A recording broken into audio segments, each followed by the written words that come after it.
Saturday was a fantastic day, especially for the Huskers.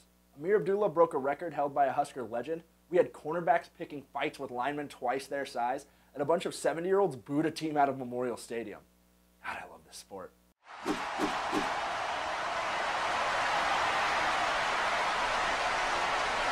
First up is N for 1994, which is pretty much what Saturday felt like. The narrative may have been old and worn out before the game or even the season started, but Saturday saw lots of bad blood between two teams boil over into what turned out to be a fantastic football game.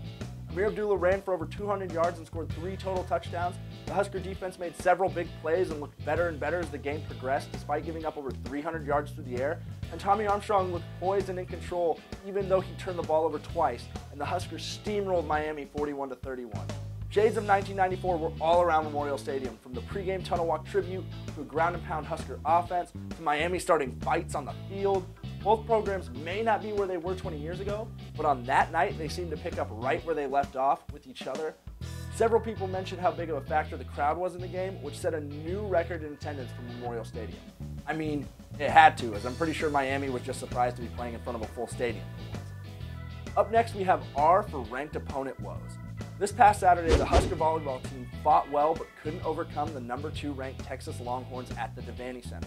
The loss was only the 3rd for the Huskers so far this year, but all 3 losses have come against ranked teams. The Huskers have done well to beat every other team they've played so far, but not beating ranked teams ahead of conference play is troubling, especially when 5 other Big Ten teams besides the Huskers are top 25 squads. But at least the weekend wasn't a total loss for John Cook, who took his first ever selfie and did so with Nebraska basketball coach Tim Miles. I mean, I'm jealous. Next is W for winning record, as in the Big Ten on Saturday.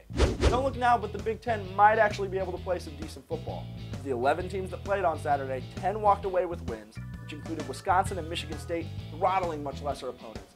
Nebraska giving Miami a nice little beating, and easily the biggest surprise that nobody saw coming, Indiana toppling reigning SEC East champion Mizzou.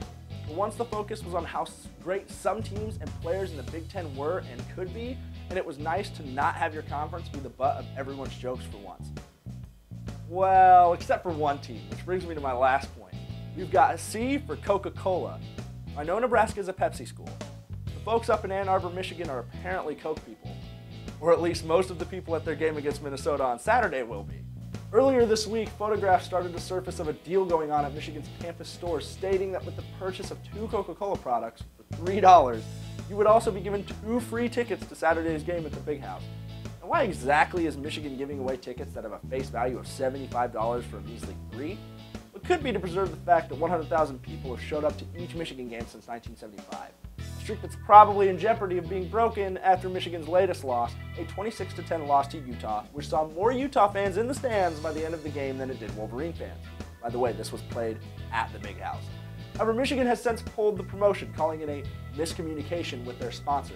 But this is still hilarious due to the fact that they're honoring any purchases already made. Basically, Michigan is saying this was a big mistake and wasn't supposed to happen. But please come to the game on Saturday. We need people there. Please. That's it for this week. Be sure to follow us on Twitter at CornfedSports and at CornfedLive for any and all Husker news and events. And this week, I've decided to do something a little different and say goodbye the Miami Hurricane way.